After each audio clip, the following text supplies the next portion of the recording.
ngayong araw ating balikan ang nakaka-inspire na kwento ni na memory athlete Chloe Galamgam, football player Darren Cervantes at ng mananayaw na si Mimi Villarreal sa Live Better ni Megs Yozon. Panoorin natin ito.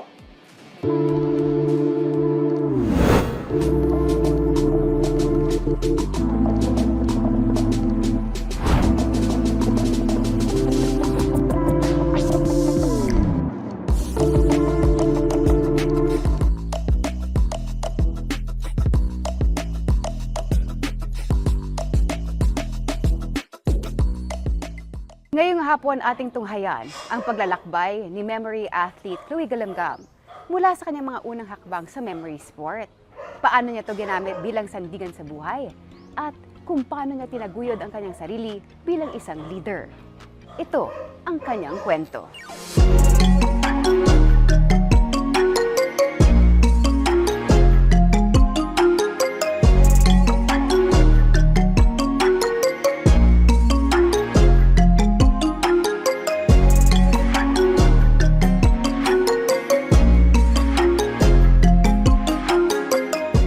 Pagdiskubre sa kanyang pagmamahal sa memory sport. My parents knew about memory sports even when I was younger. They just waited for me to be at the right age to start training. And when they introduced me to memory sports, I thought na, oh, it's so cool, so interesting. I've never heard about it before. And so I decided to start training. And I had a lot of fun during training. And especially on my first competition, I was able to achieve a lot of awards. And that's what really inspired me to continue memory sports. And here I am po. Ang mga kabataan ay nahaharap sa iba't ibang uri ng social pressures at self-doubt. I would say that I'm a shy person. I'm usually quiet. I usually don't talk to other people unless I'm talked to. But something that I would say would be good about me is I try to overcome that, and I try to be more open to new things, to overcome that struggle. I guess I think of what other people would think of me, like they would think how good I am or how bad I am at something, and that's something that I'm pretty scared about, and I guess that's why I tend to be quiet, so that people won't think of me too much. Yeah, that's why usually I'm just sitting down quiet, so that I won't have to interact with other people and worry about that. Growing up, since I'm the ate po, I'm the panganay, I have the responsibility to be a good role model to my siblings. So I have that sort of pressure on me po to have good grades, to achieve big goals, and that's something that growing up, that it's been pressured on me, and even until now po, it's something that I've been experiencing. I guess I would say that po, I do get anxious, I get worried a lot. I guess sometimes I do cry then po, feeling overwhelmed by that kind of pressure. Pinupush namin siya. Knowing Chloe is a very shy type person. So, nung bata siya, talagang quiet type siya. Kung saan mo siya iupo, is dun lang siya talaga, hindi siya gagalaw talaga dun. So, para ma-develop yung personality niya, talagang pinupush namin siyang sumali sa mga activities. And I think, nag-e-enjoy naman siya simula nung grade 1 siya. Nagiging leader na siya sa class nila. So, parang tingin namin, kaya niyang mag-excel in terms of that. Siguro, yun yung nagiging feeling niya na pressured siya, na kailangan na, siguro sa tingin namin, hindi, pinupush lang namin siya. Nagkakaroon lang siya ng feeling na gano'n. Kaya, siguro, yun yung parang tingin niya is pressure sa kanya. I think siguro since siya yung panganay, syempre pag panganay, lahat ng trainings, pwedeng alam namin na pwede sa kanya, is pinapatry namin sa kanya. Siguro from that, dahil since marami siyang training, siya yung maraming na-experience, sinasabi namin na you have to, kumaga, teach yung younger siblings niya, kung ano yung natutunan niya before. Siguro, tingin ko sa ganun na yun yung feeling niya siguro as an ate. Yun yung tingin kong feeling niya talaga na parang I have to teach what I've learned from these trainings to my younger siblings. Ayan. Ang sports ay nagbibigay ng layunin sa buhay at nagpapalakas ng tiwala sa sarili.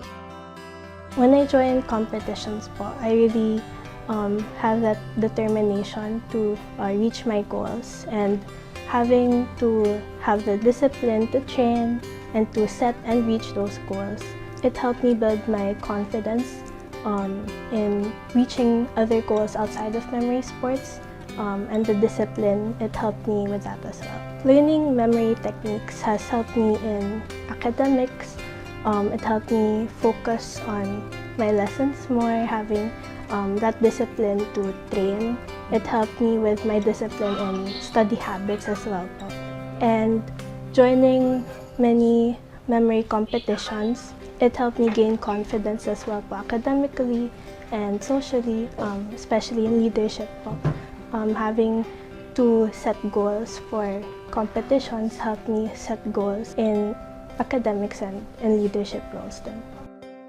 Si Chloe during training, tahimik lang siya. But when the training starts, nandun makikita mo sa kanya yung enthusiasm, passion, and determination. Makikita mo yung galing ng isang player, hindi lang inside the competition or training grounds namin. What separates her from other players is that kahit after ng classes, nagtitraining pa din siya sa bahay. So, dun pumapasok yung mastery ng mga memory athletes. At the same time, na-notice namin talaga nung nagsisimula siya, very mahiyain siya eh. Pero ngayon, malaki yung naging improvement sa kanya, sa personality, the way she answers, and the way she encourage other players. Nandun yung parang I would consider her as one of the ambassadors na in memory sports kasi kahit marami na siyang achievements, very humble pa din siya. At the same time, during the competitions, hindi siya yung parang mailap sa mga new players. When she see a new player, ngingitian niya. So, nandun pa rin yung pagiging friendly. She doesn't look at another memory athlete as a competitor, but she looks another memory athlete as a part of the community, as someone na pwedeng maging kaibigan. So, yun siya. In the youth ministry po, I've been volunteering in the retreat camps and taken leadership roles in volunteering. And having the comfort people in that ministry really helped me as well with my struggles and learning different things together as a community. Bilang magulang, mahalagang maunawaan ang pinagdadaanan ng inyong anak.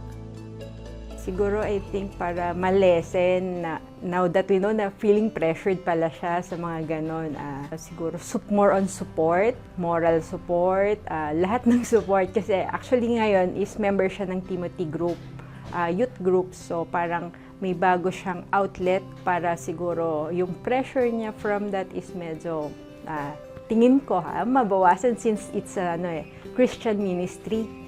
So, doon medyo nag-start na siyang maging leader doon. So, I think it's one way para magbigay ng support sa kanya, not only from us na family niya, para may iba din siyang outlet para makabigay sa kanya din ng support.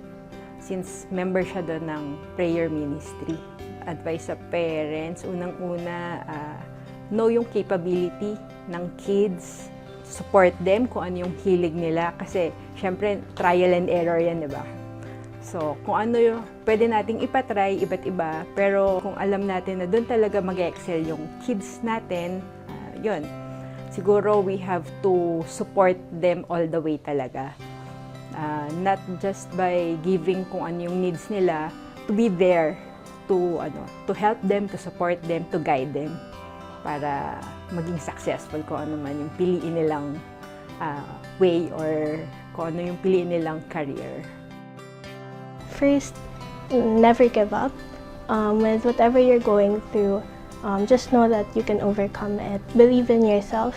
No matter what may come to you, just stay strong and try to overcome anxiousness, weariness by joining other activities, finding the people that you will feel comfortable with so that you may be able to overcome your struggles, not alone but with other people.